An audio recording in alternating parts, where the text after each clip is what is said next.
Les gars, ce soir c'est la soirée du tin tin tin tin. Toutes les 30 secondes on va entendre cette sonnerie. Tin tin tin tin. Les 18 matchs de Champions League en même temps, simultané. Bon, maintenant la question les gars. Quelle équipe va finir dans le top 8? Est-ce que le Barça va réussir à finir dans le top 8? Là ils sont 9e. Ils jouent contre Copenhague, normalement ils vont gagner. Et si vous regardez bien, de la 13e position à la 6e position, toutes les équipes elles ont 13 points. Donc ils peuvent toutes se qualifier. Et même en dessous, l'Inter 12 points, la Juve 12 points, s'ils gagnent ils ont 15. En fonction des résultats, ils peuvent se qualifier. Maintenant si ces équipes-là elles montent, il faut qu'il y en ait d'autres qui descendent. Donc quelle équipe va se qualifier directement pour les 8e? Et quelle équipe va sortir selon vous? Par exemple, on a un PSG Newcastle, le 6e contre le 7e.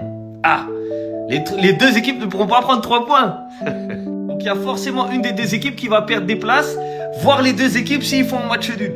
À noter les gars aussi dans le bas du tableau qu'on a Villarreal qui sont déjà éliminés, on a Benfica qui peuvent encore se qualifier au barrage, et on a Napoli aussi qui sont éliminés pour l'instant. Donc là le suspense il est complet dans les premières places et aussi dans les dernières. Et puis aussi on a du suspense au milieu du tableau parce qu'en fonction du classement, tu rencontres une équipe plus ou moins faible ou plus ou moins forte. Vous allez regarder quoi? Le multiplex ou vous allez choisir un match en particulier de votre équipe? Personnellement, on va être sous multiplex, obligé.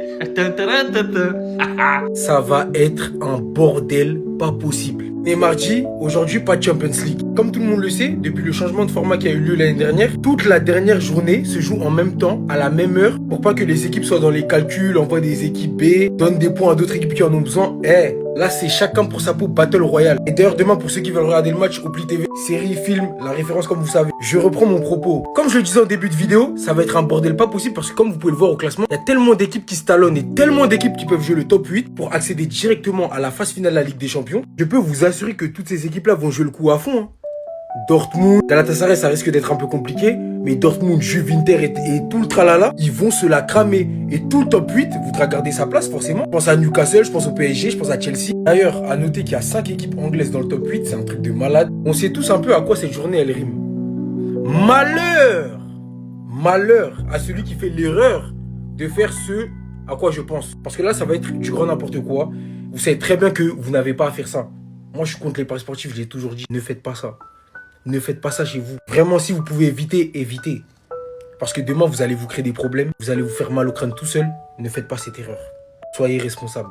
Restez sobre, abonnez-vous les gars, ça attrape. 18 matchs de Ligue des Champions en même temps. Non mais demain c'est la guerre. Il y a absolument tout le monde qui joue. Le Real, Arsenal, Atlético, Barça, Leverkusen, Liverpool, City, Monaco, PSG, il y a tout. Tous les matchs ils sont à 21h en même temps et c'est à la fin de la soirée qu'on va connaître le classement officiel de la Ligue des Champions. Et là j'étais obligé de partir sur VisiFoot. J'ai rentré directement le premier match qui m'intéresse. Barcelone-Copenhague. Et les scénarios des matchs, ils sont déjà disponibles pour tous les matchs. Là, on peut voir par exemple que sur ce match, victoire du Barça à 46%. Donc, on devrait se qualifier dans le top 8 haut la main, normalement. Je suis parti aussi analyser le PSG face à Newcastle et regarder la forme des deux équipes. Et vraiment, ça se vaut. Hein. Demain, ça va être un match incroyable. Si tu veux voir le scénario de ce match, tu sais où aller. Par contre, j'ai vu une dinguerie, les gars. Et vous êtes pas prêts. Vous êtes pas prêts pour ce qui va se passer pendant ce match. Parce que là, regardez la forme de Liverpool, contrairement à la forme de l'adversaire. Ce que VisiFoot nous dit sur ce match et d'autres matchs aussi que j'ai vus, les gars, je vous jure, demain, ça va trembler. VisiFoot, il y a des millions d'informations de football connectées en même temps et ça te sort une analyse sur le match avec tout ce qui peut se passer dans le match. Donc si tu veux savoir tout ça, tu sais où te rendre sur VisiFoot. Les gars, demain, 18 matchs de Ligue des Champions en même temps. Ils ont osé dire demain, c'est Bali ou Mali. Ils ont osé dire demain, c'est l'Aventador ou je dors dehors. N'allez pas parier. Demain, c'est pas les Seychelles. Vous allez juste rejoindre Oxy qui habite à Chelles. Demain, c'est l'Argentine ou Argenteuil. 18 matchs le même jour. Une seule erreur et c'est fini. Demain, c'est la Malaisie ou le Malaise. Vous allez faire votre petite sélection et il y a juste un match, un seul. Il va tout gâcher. Ne pariez pas. C'est un conseil. Vous rêvez tous du RS3, mais vous allez finir au RSA. Les gars, plus sérieusement, force à toutes les personnes qui sentent d'être dans les paris sportifs. Les blagues sont très très drôles, mais n'allez pas parier. Il y a au moins une équipe qui va gâcher ta feuille de match demain. Dites-moi en commentaire ce que vous en pensez. Si cette vidéo t'a plu, abonne-toi et abonne-toi à mon Snapchat. Mes prédictions pour le multiplex final de la Ligue des Champions. Let's go! Ajax Olympiakos. L'Ajax termine bien, sera peut-être un peu court pour se qualifier, mais sur leur lancée, je vois bien l'Ajax. Arsenal Kairat Almaty. Pour finir en beauté, je pense pas que le Kairat posera des problèmes à Arsenal.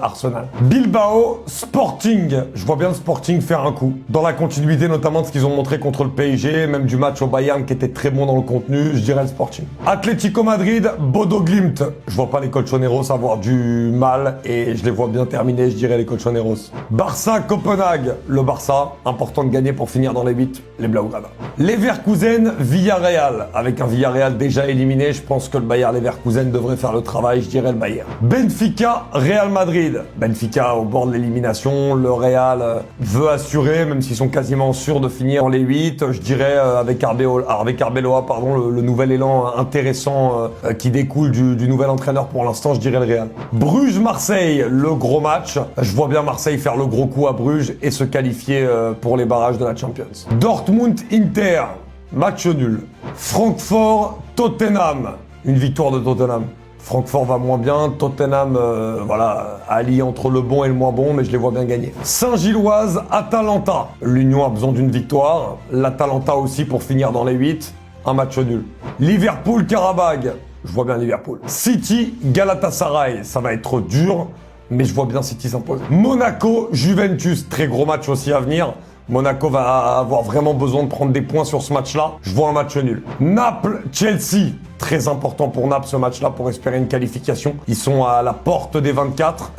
Chelsea va tenter aussi de vouloir aller dans les 8 directement. Je vois un match nul. Pafos-Slavia. Match nul. PSG-Newcastle. Je vois le PSG. Et PSV-Bayern Munich. Je dirais match nul. Et toi, quelles sont tes prédictions pour le multiplex final de la Ligue des Champions? Dis-le moi dans les commentaires. Attendez. En fait, il est tellement de retour que limite, je suis ému.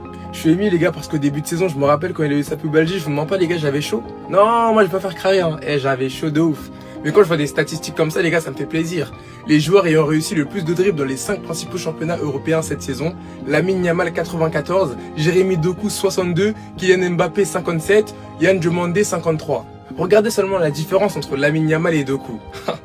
La concurrence, les gars, il la met à l'amende. Déjà que contre la Real Sociedad, il y a une semaine, quand j'avais vu sa performance malgré la défaite du Barça, j'étais archi content. Car faut savoir que la performance que Yamal nous avait proposée ce jour-là, on l'avait pas vu depuis le match contre l'Inter. 11 dribbles réussis, 7 occasions créées, des chiffres jamais enregistrés en Europe depuis Neymar en 2017 contre Guingamp. Pour vous dire à quel point il était en pétard ce jour-là. Et vraiment, quand je vois ça pour commencer, ça me fait archi plaisir pour lui, car du coup, on se rend compte qu'au fil du temps, sa pubalgie, elle commence à diminuer. Et je dirais même qu'on l'a retrouvé bien comme il faut, même si bien évidemment, au niveau de la fulgurance, au niveau de l'explosivité, on sent qu'il est pas encore à 100%. Car pour ceux qui se rappellent, le Lamine Yamal de la pré-saison, début de saison, c'était vraiment n'importe quoi. Mais ça, en vrai, à force de jouer et d'enchaîner les matchs, ça va revenir petit à petit. Et je pense que d'ici la Coupe du Monde, on aura un Lamine Yamal qui sera très clairement en pétard, donc faudra vraiment s'accrocher. Bref, en tout cas, sur ce magnifique ciseau retourné, n'hésitez pas à me donner vos avis dans les commentaires, histoire de savoir ce que vous en pensez, et moi je lirai tout ça. Au passage, encore une fois, le but, il est juste incroyable.